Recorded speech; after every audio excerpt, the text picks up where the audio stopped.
Song. എഴുത്ത് കുറച്ച് നല്ലതായിട്ട് തോന്നി കേട്ടോ, ഉണ്ടാകെ. അബുദാബിയിലുള്ളോരെഴുത്തു പെട്ടി അന്ന് തുറന്നപ്പോൾ കത്തു കിട്ടി. എൻ പ്രിയമീ നിന്റെ ഹൃദയം പൊട്ടി. എഴുതിയ കത്ത് ഞാൻ കണ്ടു ഞെട്ടി. ഇതിനെ ഞാൻ അങ്ങനെയുള്ള നല്ല വാക്ക് പറഞ്ഞു കേട്ടോ. ഓക്കെ. പെണ്ണിൻ്റെ ആവശ്യം അറിയാത്തൊരു ഭർത്താവ്, പൊണ്ണൻ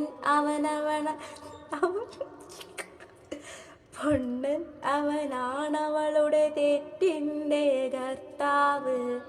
അവസരമാണാവശ്യത്തിൻ്റെ മാതാവ്, അതിനിടം കൊടുക്കുന്നവൻ വിദ്യകളുടെ നേതാവ്. കേൾക്കുന്നില്ലേ നമ്മൾ കാണുന്നില്ലേ, കേൾക്കുന്നില്ലേ നമ്മൾ കാണുന്നില്ലേ. സംഭവം അതുമിതും അവിഹിതം പലതും നടന്നിട്ടില്ലേ, ഇപ്പോഴും നടക്കുന്നില്ലേ, ഇനിയും നടക്കുകയില്ലേ.